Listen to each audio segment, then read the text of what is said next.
Phrase "there's a greater you on the inside of you" means being above normal, understanding your worth, and being confident in knowing who you are. But the first person who has to realize that there's a greater you on the inside of you is you. In life, we all go through stages of the good, the bad, and the ugly, which leads us to our purpose and promise. UTCM is a platform where you get to share your story and your truth of unmasking moments that allows you to embrace all stages in your life.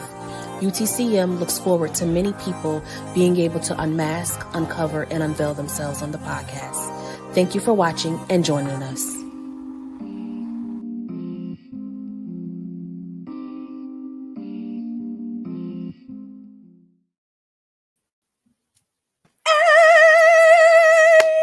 I'm so excited. I'm finally here. We are finally here. I think I asked you back in like March or February if you would be on my podcast. And when you said yes, I said, wait, what? Did you just say yes, Dr. Yes. So I am super excited. Welcome to UTCM 5. I believe it's episode 7. Can't remember. Yeah, it's that episode though.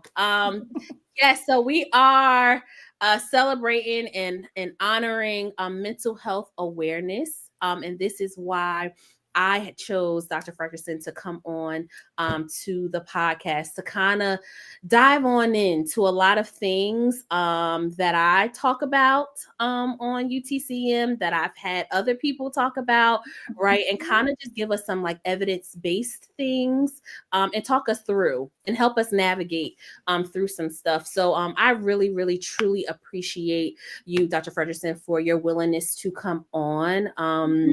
I know that this is not something that you have to do, right? But again, we see a need and that you work in our community too as well, which makes it 10 times better, right? Because you see it. You live in it, like, so it's just a blessing. It's just a blessing that we do have resources and we do not have to be ignorant, right? And we can learn. Absolutely. And I just want to say thank you for having me. This is such a great opportunity to reach a broader audience and to just talk about like mental health. And like you said, May is Mental Health Month. So like let's get out the message. Yes, we have to. When you know better, you do better. Right. So that is definitely something that I have learned on this journey. And I am continuing to learn. I think every day I feel like there's always something to uncover. There's always something to, unveil, learn. So I think this conversation is warranted and it is needed. I've had psychologists on my platform. I had a licensed social clinical work, licensed clinical social worker. Yes. Yeah.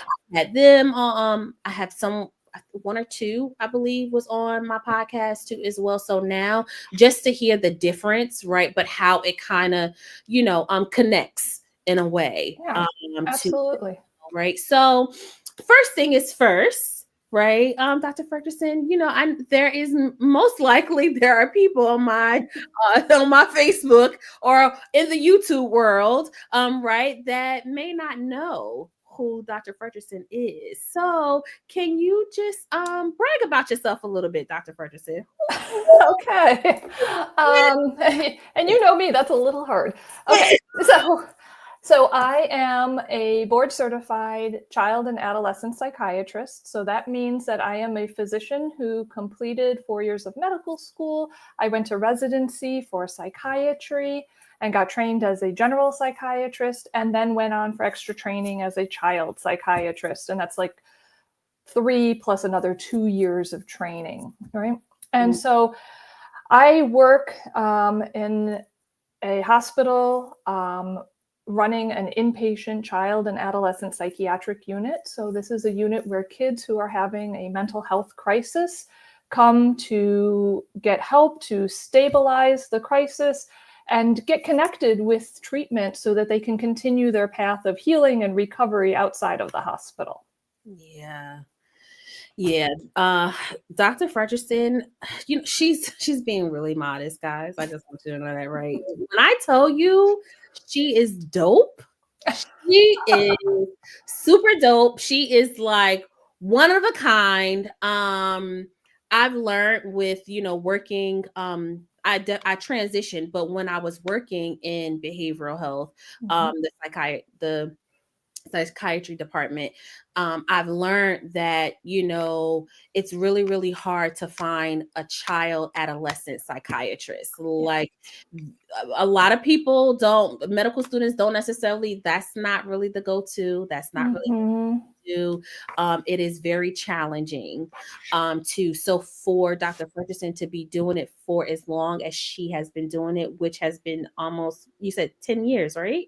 10 years at the current that I'm at, and probably another 5 years working at another hospital elsewhere. So I will admit that I am an oddball in the field of child psychiatry, that I like working on an inpatient unit because I like helping people when they are, at their most need, like they're struggling the most.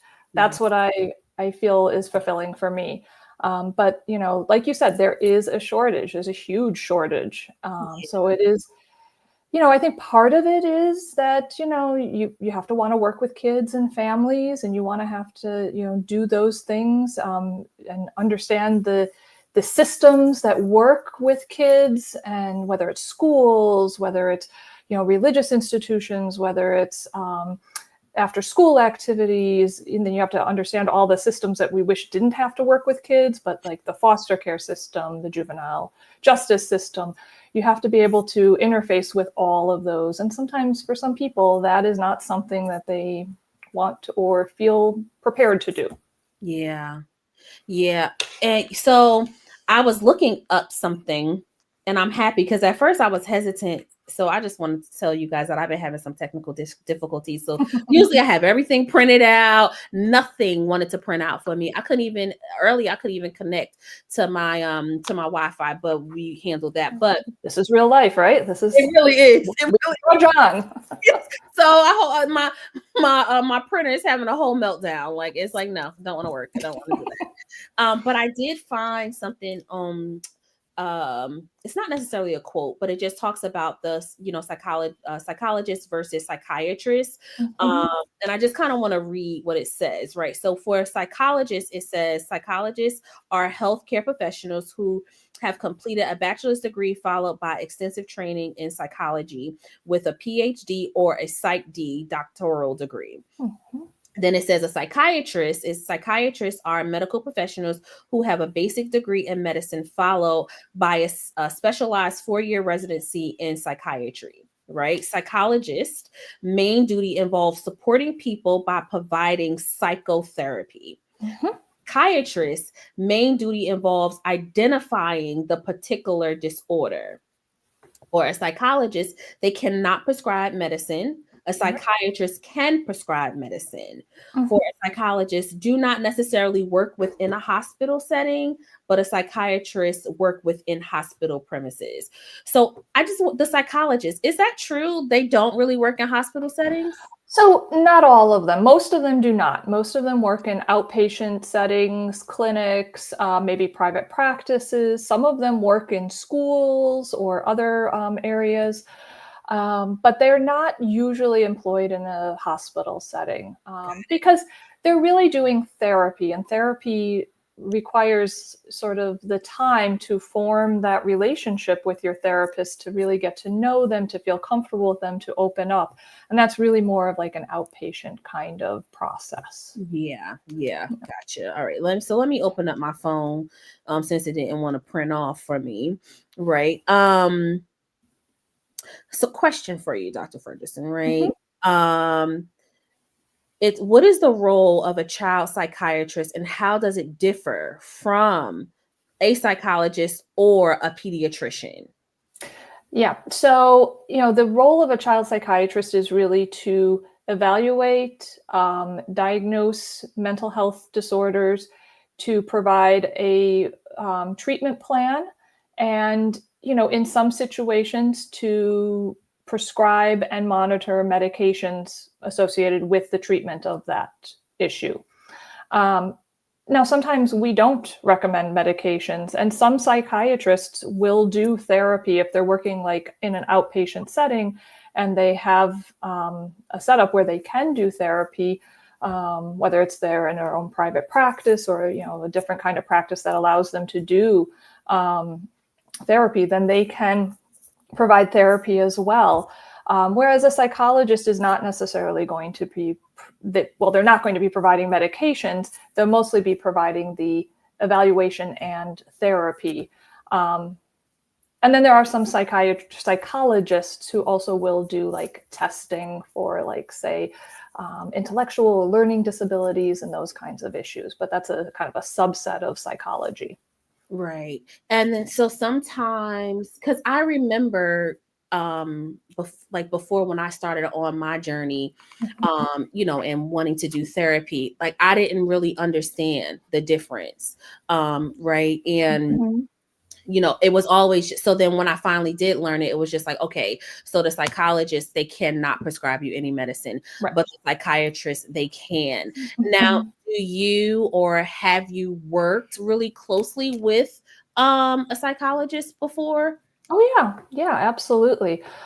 So I've worked in a hospital that actually did employ psychologists on their adolescent unit. And so we had a psychologist running the entire therapy program for the unit. So we were part of a team working together to kind of set the treatment and the plan for all the patients. And then I've worked, when I have done outpatient work, I have worked closely with certain psychologists who we maybe share a patient. And this is a really common model in mental health, where somebody might have a psychologist or a licensed clinical social worker who is doing their therapy and they're working with them in their therapy. And then they have a psychiatrist who they see for their medication. And, then the two can connect and communicate to discuss, any changes that they're seeing with the individual and try to set a plan that is going to be most effective. Like sometimes the therapist, the psychologist, or the social worker are the ones seeing the patient the most, right? And so they might notice small changes in like mood, or, they might notice that, this person's mentioning their sleep difficulties a lot. So they might call up the psychiatrist and say, the next time you see them, like, can you look into this and see if there's something that can be done to help them with this issue? Yeah. So it's like a teamwork approach, and it's really nice. It gives you different perspectives and different, I think always having like lots of people coming at a situation from different viewpoints helps you get a more well-rounded view of everything. Yeah. And I know, especially, I guess I'm gonna speak for me, right? Like, when I first started my my journey, right, and going to therapy, I think someone had mentioned to me, oh, you want to see a psychiatrist. And when I learned like see a psychiatrist, I'm like, no, I ain't that crazy. Like, I don't want to take no medicine, right? I think that can be, I don't know if it's a myth, right? You can correct me if I'm wrong, but a lot of people think like if you say that, oh, you have to see a psychiatrist, oh, that means that you're automatically going to be put on medication. Is that a myth, or is that? Absolutely. So sometimes people choose to see a psychiatrist because they feel that they need medication, right? But sometimes it's a question and you're kind of thinking like, I don't know if I need medication. I don't know if that's part of something that could be helpful for me. And so you might get an opinion with a psychiatrist to say like, is this something that could be helpful? And I'll tell you, like, so I have kids who come into the hospital in crisis, and there are times where I do my full evaluation. I talk to everybody involved and I say, I don't think that this is a problem that needs medication. I think that they need therapy or family therapy or, maybe school interventions, but that medicine isn't going to be what is going to help this child.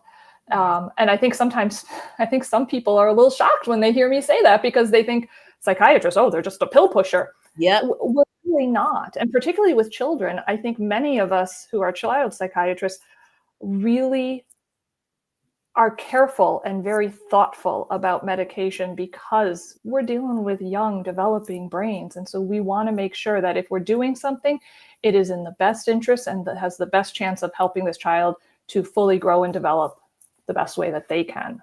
Yeah.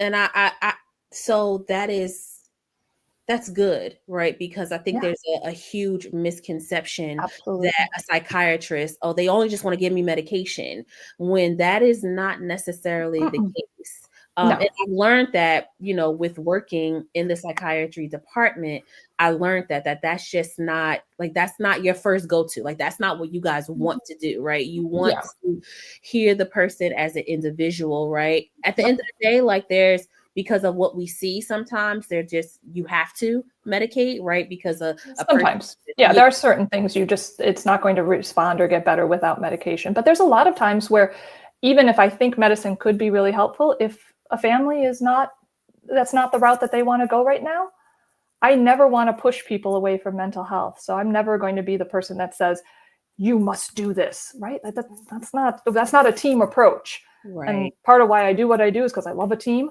So I want people to feel comfortable and to say, okay, like, let's try this first. And if it doesn't work, come on back. We'll talk more. We'll talk about something else. We'll reconsider. Yeah. Yeah. Which is, I think that also makes you, unique too as well, because it's not just, oh, just give them some medication because I need them to be quiet. Like, right. Like, no, like, we want to figure out what's going on. Yeah. Right, with the individual as an individual too. And that's what I think that's what drew me to you too, Dr. Frederickson, because you not only you don't look at the child as as their medical ID number, right? You look at them as an individual and you want the best for this child. I have always said the reason that I got into this field is because everybody's story is unique. At the end of the day, I could treat 10 kids with ADHD, but the way that their ADHD affects their lives, 10 different stories, 10 different lives. And that's what I find interesting. Like, that's the thing that gets me excited, is to hear those stories, to get to know those kids and to find out, okay, how are we going to help this one versus maybe another one? Right. And it could be totally different plans. Yep. Everybody's an individual. Like, no one is the same. It's not copy paste. Not at all. Right? Which is what has really, I feel like that is why I really connected with you. And we've had our talks in the office, right? So I really want to I guess I want to dive right on in now to because really to talk about trauma. Right. I think that, and I'm trying to go to your I did have your slides but so you did a PowerPoint on post-traumatic stress syndrome, and it was one of the slides that kind of just talked about trauma, like what is trauma. So can you explain to us what trauma is? Yeah, so trauma is a life-threatening, sudden, unexpected event that feels endangering to the self, to your person, to your life, to your livelihood, to your well-being, and it's very prevalent, unfortunately. There's lots of different kinds of trauma. There's natural disaster type traumas. There's interpersonal traumas, and then there's like just kind of environmental traumas that some people living in certain areas, whether it's war zones, whether it's extreme poverty, whether it's very dangerous areas, they just kind of experience constant trauma. So this is, kind of how we define trauma. Now, the really interesting thing to me is that for children, trauma doesn't have to threaten them. It can threaten their caregiver or the person or the people that are most important to them. So, watching your parent have something terrible happen to your parent, whether it's that they die or they have a terrible accident or, something else happens, that can be traumatizing, even though the child themselves is not injured or, physically affected. Yeah. And I thought what was interesting was you stated that 1 in 4 adults experience a trauma by adulthood. 9.2% of children will develop post-traumatic stress syndrome, but it's higher in females. Yeah. Why is that? So I don't know that we really know. I mean, I think one of the issues is that females are more likely to experience relationship or interpersonal trauma, whether it's, domestic violence, physical assault, sexual assault. So these interpersonal traumas do have a tendency to lead to post-traumatic stress disorder more frequently and to have more long-lasting effects than some other traumas. Not that they can't have those effects, but it's just more common for that to happen. So, that is one theory as to why females may develop trauma symptoms more frequently. But yeah, so I think there's lots of potential areas for exploration on that. Yeah.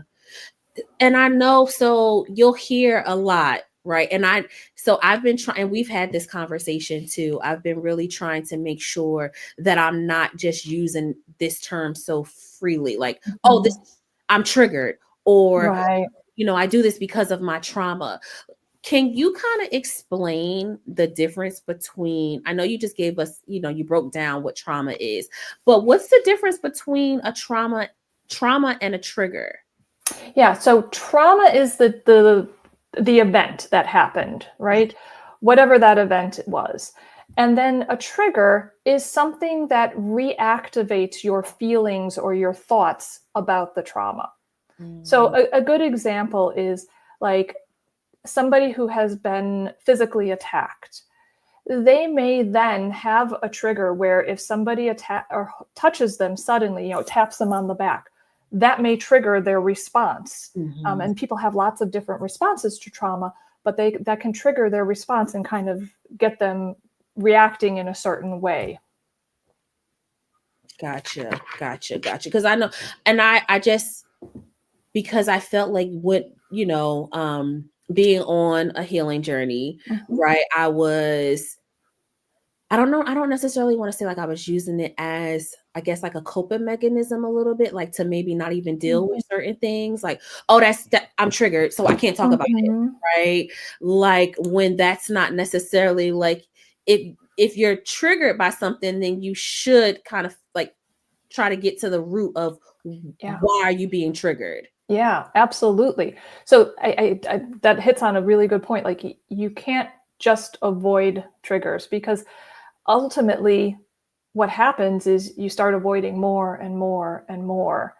And, to have a full, life and to really function in the way that you want to, you may have to face some of those triggers. So, one of the ways that we work with people who have PTSD or even just trauma, because you don't have to have the full PTSD diagnosis to still have the effects of trauma, right? So we talk about, identifying your triggers, and then what do you do with that? How do you learn to cope through those triggers, or how do you learn to process all of the feelings or different, thoughts that come up when you're faced with a trigger? Yeah.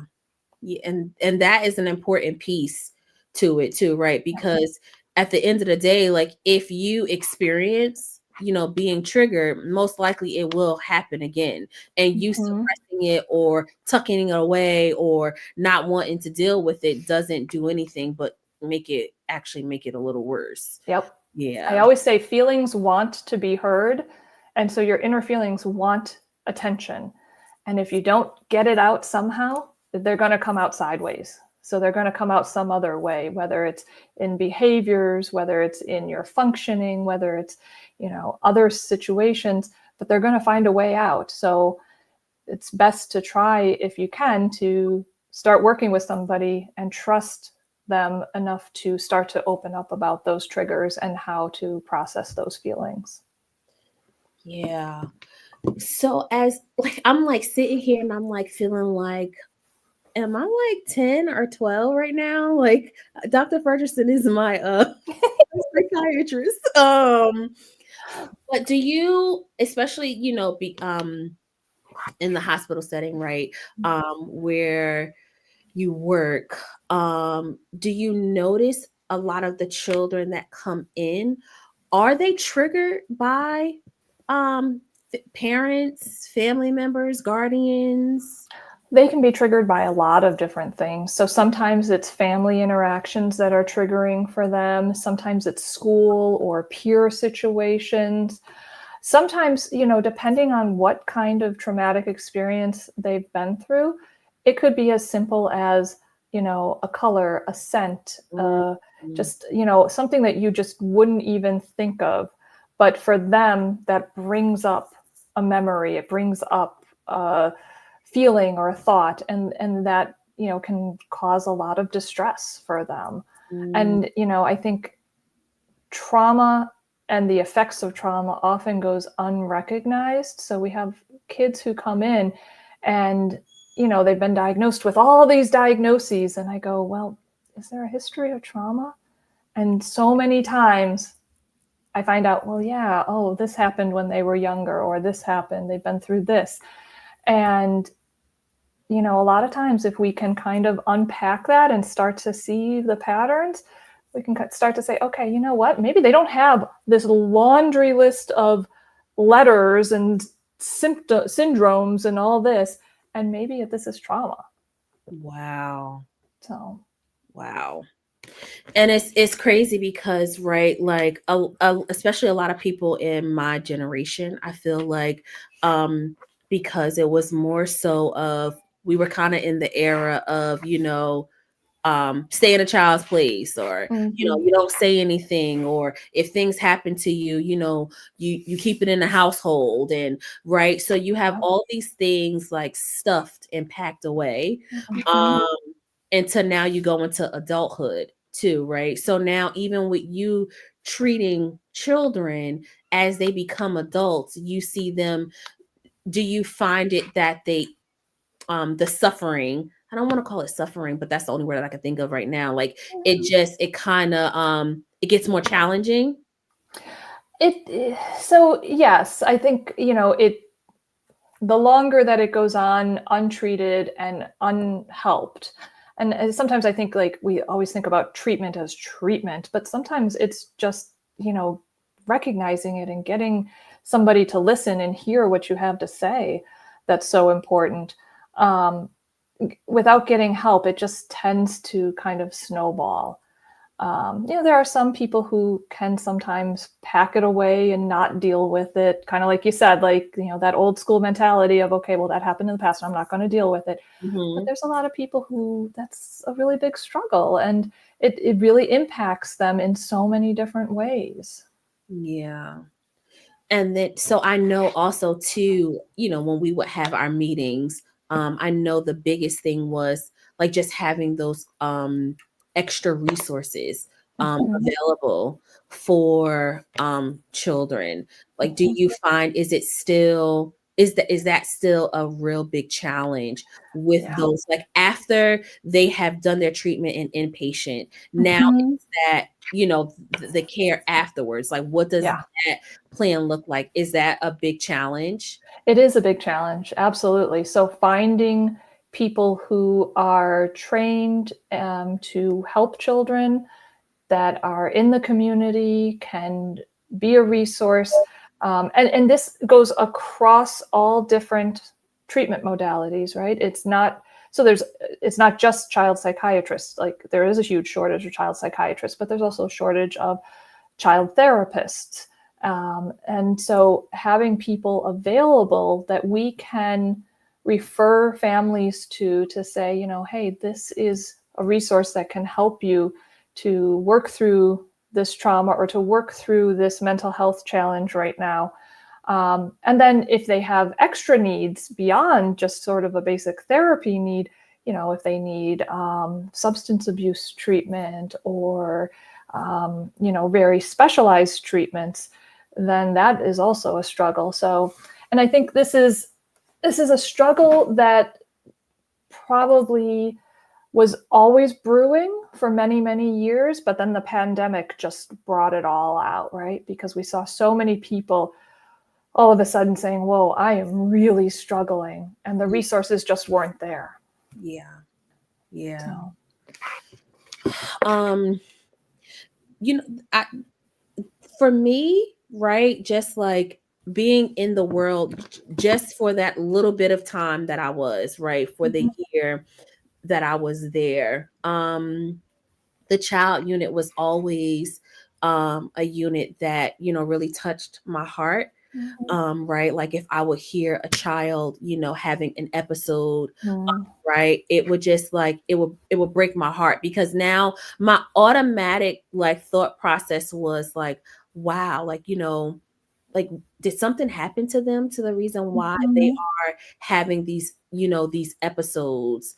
Right, it's just it can be very heartbreaking, right, to, and it's just like I always maintained, like we were talking before we got on, I'm like, you know, when I would go on that unit, it's something about being able to have a human experience, right? Because you are, when you're in the inpatient unit, like everything is, you know, it's a real strict like schedule, right? Like it's right, and that is a part of treatment, right? Like you need to, you know, have a schedule and need to be able to abide by that schedule, and, you know, doing things at a certain time, right? Because we're trying to get you stable, right? But being able to have a human experience, just to say, oh, you look really nice today, like, yeah, where the pants from, right? Like, and I feel like that's a part of sometimes where I kind of want to like just, you know, come back and visit, right, because it allows you to remind you that, you know, this could have been you, right? Just absolutely. And it's so important for decreasing the stigma associated with mental health, not only for just the general, like everybody, but for patients, because if they can see themselves as real people, you know, the number of kids who come in and tell me, well, I'm here, so I must be crazy.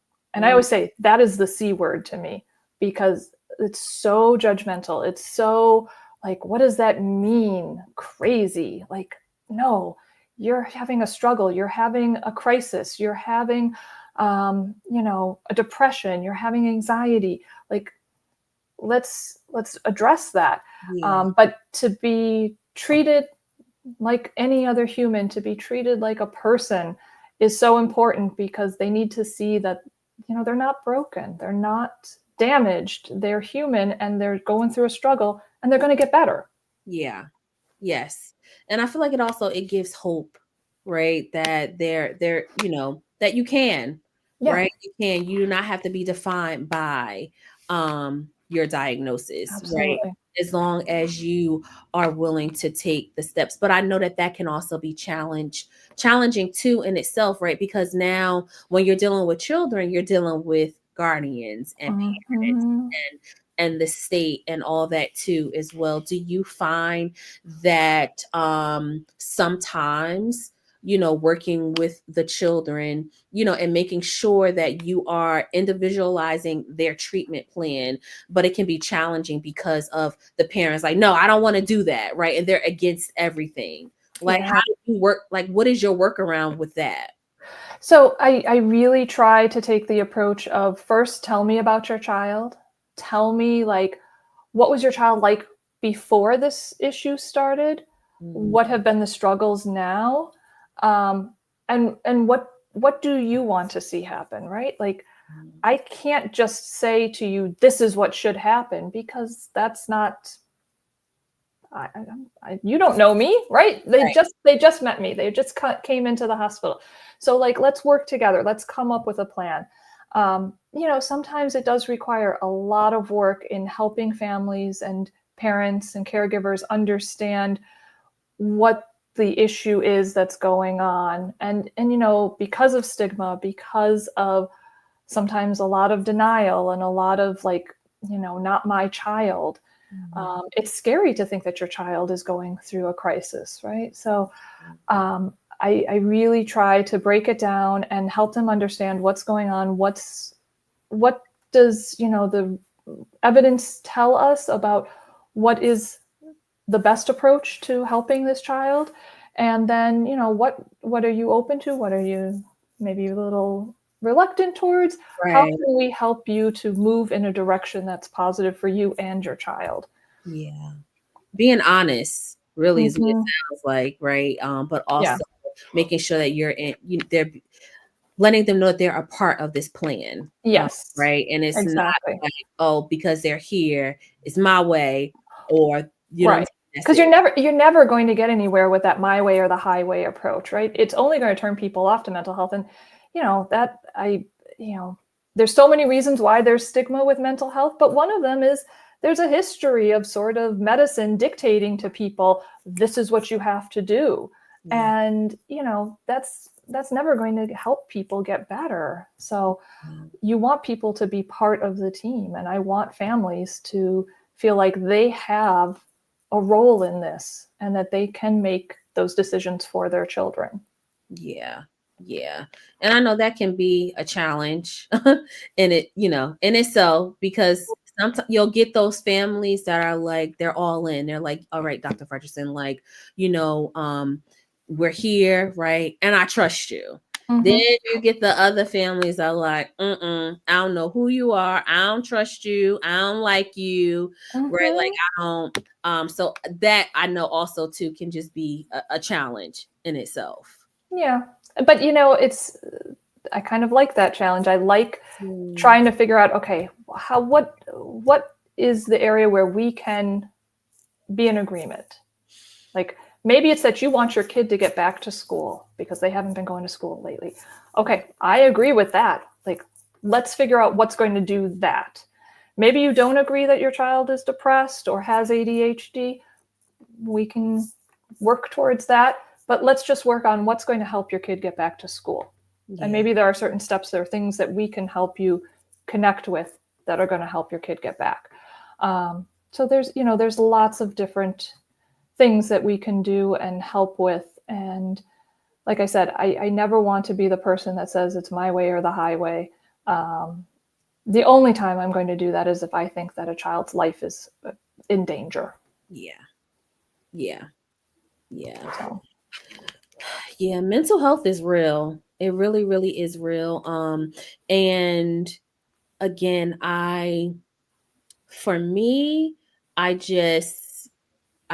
psychiatrists and psychologists, for you guys, y'all rock. For real, because at the end, like, it is so important. Like, I feel like you'll hear a lot of people talk about, like, primary care doctors and cardiologists and all that stuff, with not understanding though, like, sometimes a lot of like health conditions that we deal with is because of our mental health is not well. The mind-body connection is so real. Like, I give kids the example of, like, when you have to, like, you're anxious about giving a speech and you get a little like butterfly in your stomach and you feel a little like you're going to vomit. They're like, yeah. I'm like, that's your mind and your body connecting. Like, that's them talking. And, within the mental health field, we talk about the idea that mental health is health, period. There's no separation, and we have to stop thinking about it as a different part of medicine and just recognizing it as part of the entire health of a person. Yes. And if you're not dealing with the mental health, you're going to have a hard time fixing the physical health. And if you're not dealing with the physical health, that's going to impact the mental health as well. So we got to address all of it together. And you mentioned early on, you said and I didn't really address this, but you said, the difference between like a psychiatrist and a pediatrician. And that's where the primary care teams have so much to offer in terms of helping us to connect with families, with patients, with people who need help with mental health, because your primary care doctor is probably the doctor that you trust the most, hopefully, and knows you the best. And a lot of times that's a place where we can actually, there's whole systems of putting mental health providers into primary health clinics to decrease that stigma, to make it just a part of the whole health of the individual, so that we're addressing everything. Like, here, get your blood pressure taken, check in with the psychologist, and let's get your blood work before you go. Right? Yes. So that would be super dope, right? Because, like, so, right, I have children. So now when I was a child, I'm going to be honest, I don't remember them asking, like, they have this, I don't know what they call it, but it's this assessment tool that they use where they ask these questions. But I'm like, okay, so, usually my kids, they answer the questions. And I always tell them, like, be truthful, like, be honest. Right. But, like, what if somebody does, right, they answer that question where, they no longer want to live, right? Like, what do we do then? Right. Like, do we actually, like, take the time to now stop? Because now everything pretty much has to go on hold, right? Because now we need to make sure that this child is not leaving the office, right? To make sure that they're good. So that would truly be a great thing to have in the office. So when offices have, it's called integrated care.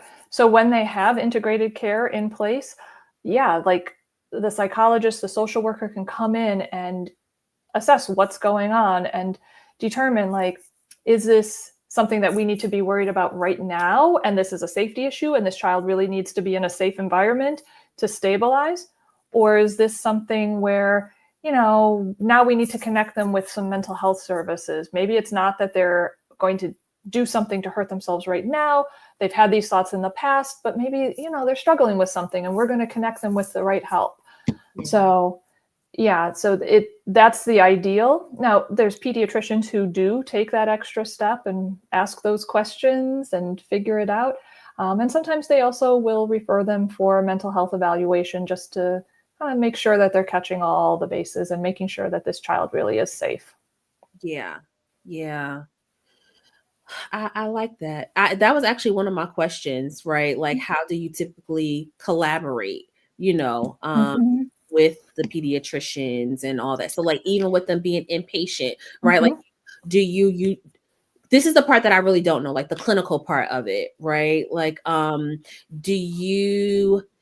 is there some type of communication or dialogue with, before the child is discharged with the pediatrician? That's even if they have a pediatrician too as well. Yeah, so we do try to send their records to the pediatrician if the family is willing for us to do that, so that we can give them some update, like, hey, your patient was admitted for this issue, and now we've set them up with treatment at this place or doing this, whatever. So that's the ideal situation. Sometimes families maybe don't want their pediatrician to know that. We try to help them understand why it's important and get them connected. We have pediatricians that come to our unit and work with the kids on their physical health issues. And then I also, we do have an integrated care model at the hospital in the outpatient pediatric clinic. So we have a clinical social worker, psychologist over there. Yes. And Dr. Pizzi. Yeah.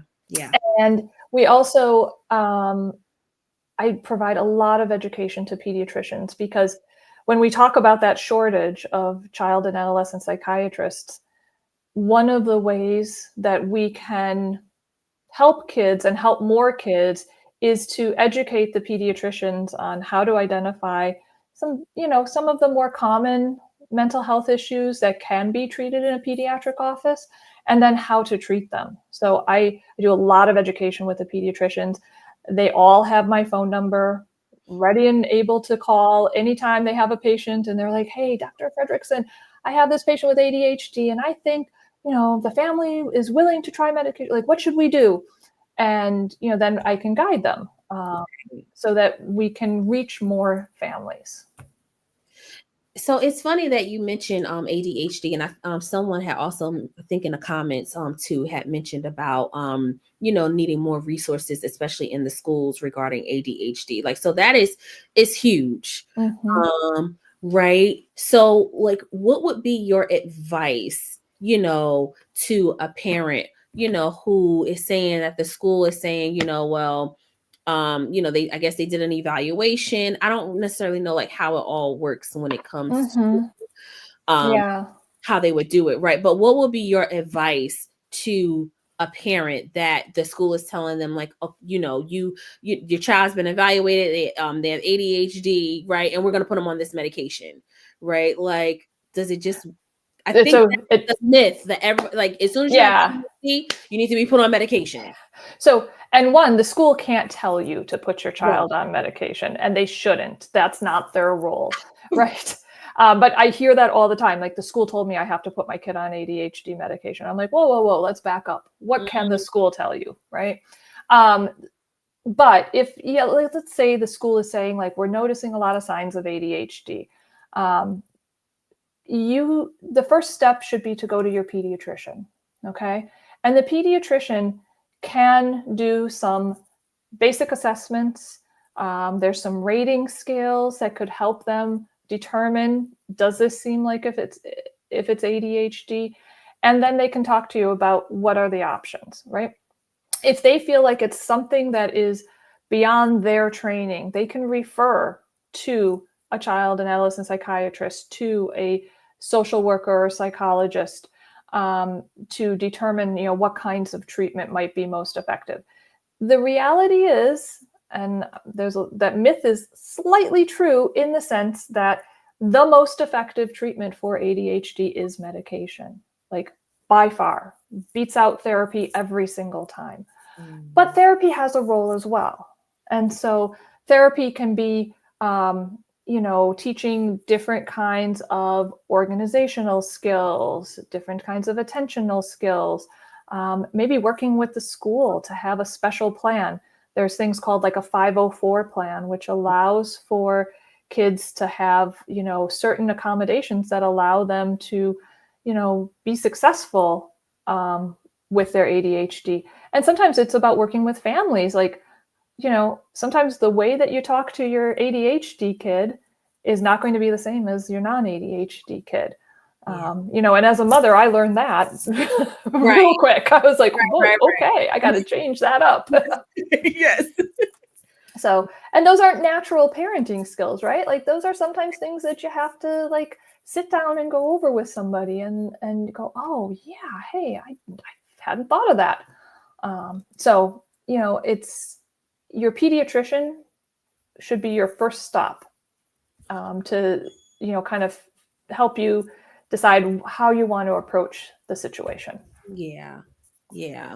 And then the child would then need to see a if the pediatrician says, okay, yes, you know what? Yeah. They would need to see a psychiatrist. Some pediatricians feel comfortable managing ADHD medications. Oh, okay. And so some of them will be very comfortable if it's, kind of some basic ADHD medication. They'll feel comfortable managing that. If it becomes a more complicated situation, maybe there's associated behavior problems or mood problems or other things that often go along with ADHD, sometimes they may say, okay, you know what? This is more than I feel comfortable managing. Mm-hmm. And let's bring in a child and adolescent psychiatrist, or let's connect you with somebody. Right. Yeah. This is some good stuff. I'm learning some stuff tonight. I'm learning. It was something that I was thinking about. I just wanted to go back to like the stigmas, psychiatry, because I think so I'm going to be very transparent, and I think I'm going to be a little vulnerable too as well, right? So, I think it was last year, I was again just on this journey, and I just felt like just therapy wasn't working. Mm-hmm. But in my head, I'm just like, no, I can't see a psychiatrist because then that'll really deem me crazy, right? Mm-hmm. Like what you said, right? Like, and to understand that, and to know that I know that I'm not the only one that has that thought. Yeah. Right. Like my first thought was like, I can't go see a psychiatrist because I know that they're just going to put me on medication, and then I'm just going to be a zombie and I'm just going to be crazy. And that is so far from the truth.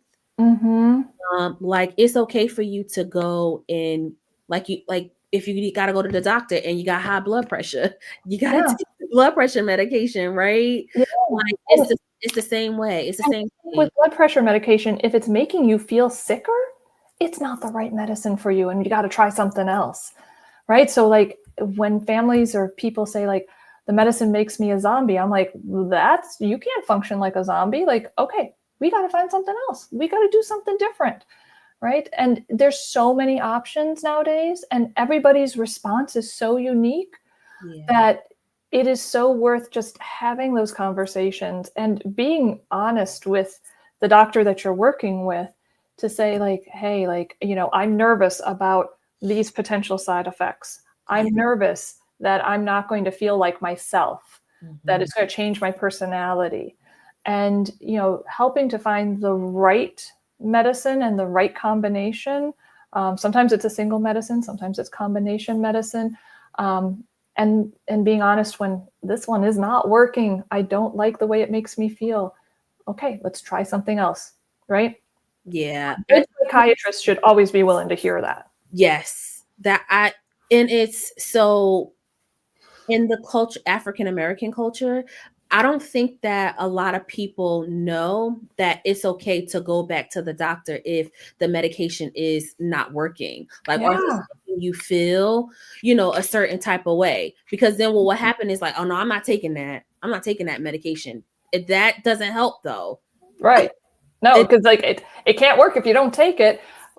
And we don't know if you take it and you don't tell us that you're feeling bad, that it, you know, then, or that it's not working, then we're just going to keep doing what we're doing because we're thinking, hey, you know, okay, it seems to be doing okay. Right. And that communication is so, so important. We have to hear back. We have to hear. So like when the kids sit in my office and they tell me like, this medicine makes me sleepy all day and I want to sleep through school, I'm like, done. We're not doing that. Right. We got to try something different. Right. But I do understand that idea that it's not safe to tell your doctor or it's not comfortable. Yeah. And I would just encourage all of your watchers, everybody that you run across, like, just please tell your doctor what you're feeling. And if your doctor doesn't listen, find a new doctor. Dr. Frederickson, come on, talk about it. Right. Right? Like, why would you don't keep going back to the doctor who ignores you or doesn't listen or doesn't treat you like a person. Y'all heard what Dr. Frederickson just said, right? This is the truth. This is it's just like your therapist too. If you're going to your therapist and you don't feel like you're being heard, right? Like, you don't have to stay. Like, you don't have to feel like you're stuck. And then you don't give up either. Yeah. And like, think about it like two personalities. Like sometimes personalities don't mix. So you gotta find a new person that's got the personality that mixes. Sometimes their therapy approach is not the one that's going to work for you. And then you got to tell them like, hey, this is not working for me. You know, and some therapists are really open to, hey, I'm going to change it up. I'm going to, you know, maybe some people need a lot more guidance in their therapy and some people just need a lot more listening. They can change it up. If they can't change it up, they're going to say, you know what, I don't think we're a good match, but I think I know somebody who might be. And they're going to connect you, right? Yeah. So, but it's that communication that's so, so important, because without it, you know, I always say my medical degree did not come with a mind reading degree. I am not good at that. So I need people to tell me as much as possible so that I can figure out how to help. Yeah, that's so good. This was so good. I appreciate you, Dr. Frederickson. I really had so much fun. Right? I told you it was just like it was just like a conversation. It's just like sitting in the office again. I know, and I miss you too. I know. I miss coming in and getting candy and hanging out and talking and chatting. Right, or bringing me candy for the candy jar. Yes. Oh man, this was good. This was really, really good. And I appreciate, you know, you setting aside time to kind of, you know, again, to bring that awareness, right? Because we need it. We need it. Like we gotta, you know, again, when you know better, you do better. That's it. That's it. Right. So yeah, I really appreciate you. So our time is up. It has And it went so fast. Thank you. And, like anytime, I'd love to come back and we can talk about anything that any of your audience might be interested in. So yeah, awesome. Yeah, y'all, listen, if y'all got some questions, drop them in the chat, right? So yeah, we do. We want to bring Dr. Frederickson back on. She definitely, gave us some gems tonight to help us, even maybe go back to our childhood. And then also helping us with, if we have children, if you don't have children, nieces, nephews, friends that has children, right? Like we can do better. yeah. We can because there are resources out there for us. There are doctors like Dr. Frederickson who does really care, right, and that does want to help, right. So we don't have to do this journey alone, and we want to be better. We want to be better versions of ourselves. We want our kids to be better versions of themselves, right, because we do have some mental health is an illness. Yeah, mental health is health, and we got to address it. We have to. It's important. It's important, y'all. So y'all heard it. Y'all heard Dr. Frederickson too. Don't settle. Right? If you're not feeling comfortable, even with your child's pediatrician, right? If they're not open and receptive to your questions that you're asking, you don't have to settle. No. You don't have to settle. You don't have to settle. So, all right, y'all. Good night. Have a good weekend. Good Friday. Good weekend. Enjoy. And thank you so much, Dr. Frederickson. Again, You're welcome. You. Thank you. You're welcome. Bye.